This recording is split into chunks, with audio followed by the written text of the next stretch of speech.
Shalom. Welcome to A Taste of Torah with Rabbi Carol. This weekend we are finishing the book of Bamidbar with a double Parsha, Mattot and Massei. And it begins in Bamidbar, Numbers chapter 30, verse 2 in the Hebrew or verse 1 in the English. And this beginning of this Aliyah is all about making vows. So I want to read the second half of the first verse of our Aliyah, and this is what it says. He is not to break his word, but he is to do everything he said he would do. So, Selah, think about that. God is very concerned that we be people who follow through in what we say we're going to do. And it's so easy to make rash promises, and it talks about that in this Aliyah. And then when the time comes, we're not able to do that. I have been the recipient of such promises or commitments that people have said to me, and in the end, they would or not or did not do what they said they would do. And how does that impact me?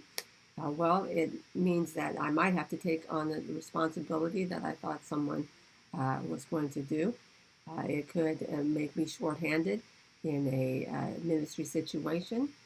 And so it's very, very important that we are faithful in the words that we say and follow through with them.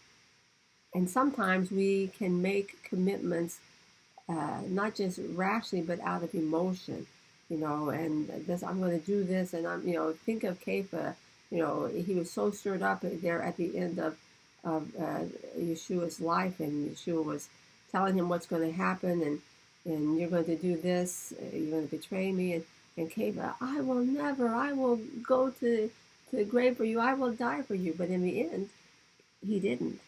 That was his emotion speaking.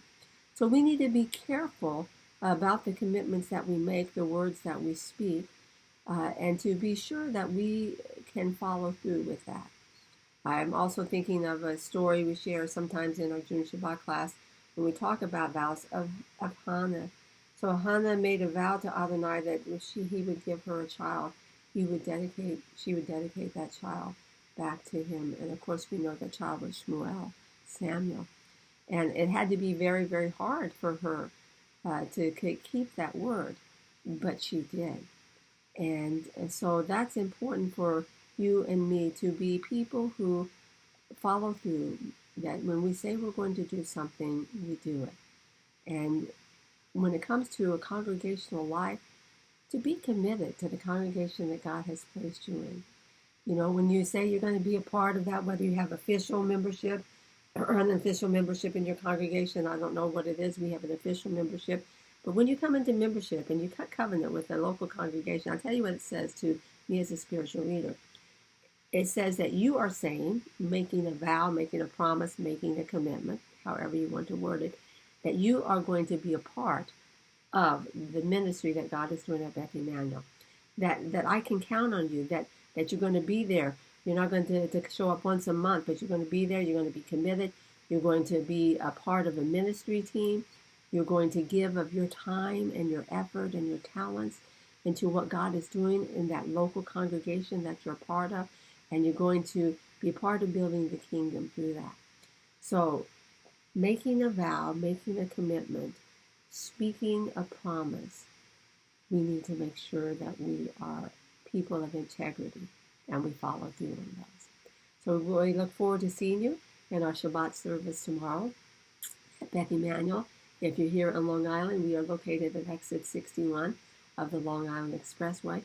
And if you're part of our online mishpacha, you can join us at 11 o'clock on YouTube or Facebook. God bless you. Shabbat Shalom.